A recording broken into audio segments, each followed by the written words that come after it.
ہو رہا ہے وہ یہ کرتے ہیں کہ جناب کافر کہہ دیا، کافر کہہ دیا. ارے جو ابو جہل تھا تو اس کو کافر نہ کہتے تو کیا امام کہتے؟ کہا جاتا ہے امام احمد رضا نے جناب مشین چلائی ہے کفر کی. میں پوچھتا ہوں کہ جو یہ کہے کہ خاتم النبیین کا معنی آخری نبی نہیں، حضور کے بعد نبی آ سکتا ہے، اس کو کیا کہیں گے آپ؟ بولیے کیا کہیں گے آپ؟ یہی تو امام احمد رضا نے کیا. کہتے جی کہ بریلویوں کا کون کون سا عقیدہ شرک والا ہے؟ پہلے مجھے یہ بتاؤ ان کا کون کون سا عقیدہ توحید والا ہے؟ وہ تم بتا دو، شرک والا میں بتا دیتا ہوں.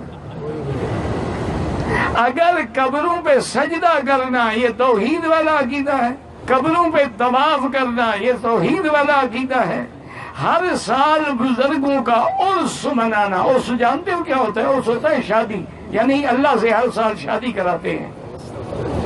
اسی لیے بزرگ فوت ہو جائیں یہ نہیں کہتے کہ مر گئے، کہتے ہیں کہ وصال فرما کے وہ تو اللہ سے مل گئے نا، پھر اگلے سال ان کا عرس ہوگا. کوئی ایک مصیبت ہو تو میں بتاؤں. اور آخری جو پوائنٹ نمبر 10 ہے جسے میں نے انجینئر کی ڈاکٹرن کا نام دیا ہے، یہ ہے تبدیلی والا معاملہ، کہ میں نے ہر فرقے کے اصول اور مبادی کے اوپر ان کو پلٹا ہے، جسے اردو میں کہا جاتا ہے پہلوان اپنے زور پر گرتا ہے. ان پہلوانوں کو میں نے ان کے زور پہ گرایا ہے. بریلویوں کا ترہ امتیاز تھا کہ سارے گستاخ رسول ہیں.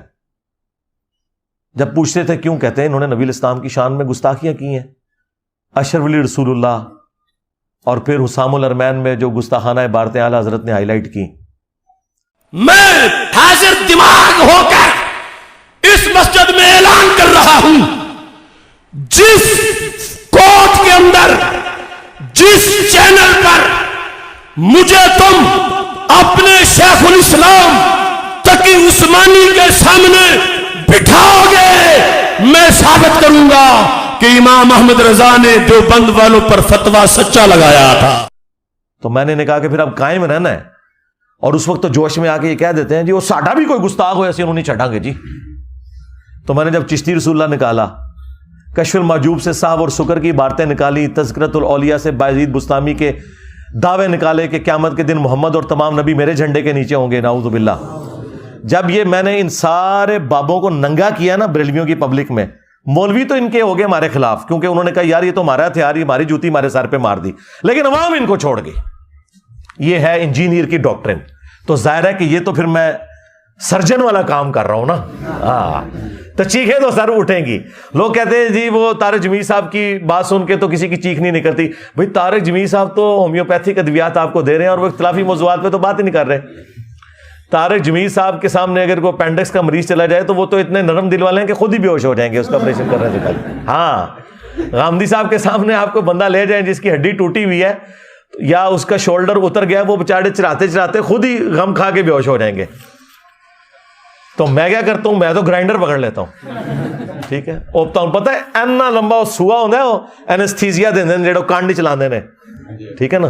تو ہمارے وہ جو جواد نقوی صاحب ہیں انہوں نے بڑی پیاری بات کی. انہوں نے کہا باقی لوگ تو اینستھیزیا دیتے ہیں نا، انجینئر صاحب تو وہ بے ہوش کرنے والی دوائی دیے بغیر ہی آپریشن شروع کر دیتے ہیں. یہ ایک انجینئر صاحب ہیں، انجینئر مرزا علی، سوشل میڈیا پہ کافی مقبول ہیں، اور وہ مختلف مذاہب اور فرقوں کا آپریشن کرتے ہیں بغیر بے ہوشی کے. بہت دردناک طریقے سے آپریشن کرتے ہیں. ویسے مریض کا آپریشن کیا جاتا ہے بے ہوش کر کے تاکہ اس کو درد نہ ہو، وہ بلکہ اگر بے ہوش ہوا ہو اس کو جھنجھوڑ کے ہوشیار کر کے پھر شروع کر دیتے ہیں آپریشن اس کا. تو تکلیف زیادہ ہوتی ہے، درد زیادہ ہوتا ہے. تو ایسا نہیں ہے میں بے ہوش کرتا ہوں، یہ ایسا نہیں ہے میں بے ہوش کرتا ہوں. پہلے بریلویوں کہتا ہوں دیکھیں اشرف علی رسول اللہ کہتے ہیں ہاں کفر ہے، یہ میں بے ہوش کر رہا ہوتا ہوں ان کو. جب وہ گیڑے میں آتے ہیں لا کے پھر میں چشتی رسول اللہ سٹنا نا تو وہ پھر انہوں نے ایکسیپٹ ہو جاتا ہے. تو میری مثال آپ اس لیے نہیں دے سکتے کہ میں وہ کام کر رہا ہوں جو کوئی اور کر ہی نہیں رہا، اور نہ اس کے اوپر مجھے ٹونٹ کیا جا سکتا ہے. آج تک کسی آرتھوپیڈک سرجن کے ساتھ کسی نے کوئی گلا شکوہ کیا ہے کہ حضرت آپ کے کلینک میں جب بھی آیا میں نے لوگوں کی چیخیں ہی دیکھی ہیں. کوئی میٹھی میٹھی گلا بھی کریا کرو. وہ بتائے گا اللہ کے بندے میرے پاس جو لوگ آ رہے ہیں نا، کسی کی پنڈلی کی ہڈی ٹوٹی ہوئی ہے، کسی کی بازو کی ہڈی ٹوٹی ہوئی ہے، کسی کا شولڈر اترا ہوا ہے، کسی کی انگلی اتری ہوئی ہے تو جب میں اسے سیدھا کروں گا تو چیخ تو وہ مارے گا.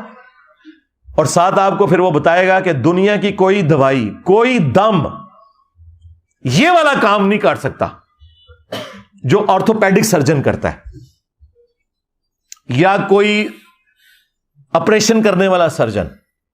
جب بائی پاس ڈیو ہے تو بائی پاس ہوگا. کوئی دوائی ایسی نہیں ہے جو اس کو اوور کم کر دے. ہڈی ٹوٹ گئی ہے تو کوئی دوائی اس ہڈی کو جوڑ نہیں سکتی جب تک کہ آپ ہڈی کو سیدھا کر کے بینڈیج نہیں کرتے. اس کے اوپر 5 سے 6 ہفتے کا کیورنگ پیریڈ ہے اس کا. ساتھ ادویات سپورٹو ضرور ہوتی ہیں لیکن ہڈی کو سیدھا رکھنا ہوگا. وہ بھی ہلکی سی ٹیڑھی رکھی جائے تو پوری زندگی کے لیے ٹانگ ٹیڑھی ہو جاتی ہے. اور اپینڈکس کی تکلیف میں سے تو آپ میں سے کئی لوگ گزرے ہوں گے. مجھے بتائیں دنیا کی کوئی دوائی اپینڈکس کی تکلیف کا علاج کر سکتی ہے؟ وقتی طور پہ کوئی پین کلر لگا لے تو چند گھنٹے آپ کے گزر جائیں گے. جب تک وہ نکالتے نہیں نا باہر تو وہ نکالتے کس طرح ہے؟ طارق جمیل یا غامدی سٹائل میں یا انجینئر کے سٹائل میں؟ ہاں، انجینئر سرجن والے سٹائل میں. اور یہ میرا بھی سٹائل نہیں ہے، نہ میرے استاد صرف ڈاکٹر اسرار صاحب کا یہ سٹائل ہے، بلکہ نبی الاسلام کا بھی سٹائل یہ تھا. صحیح مسلم 2005 نمبر حدیث کہ نبی الاسلام جب ممبر پہ چڑھتے آپ کی آواز بلند ہو جاتی، آنکھیں سرخ ہو جاتی، غصے میں اضافہ ہو جاتا، جیسے کوئی جرنیل اپنی فوج کو تیار کر رہا ہوں.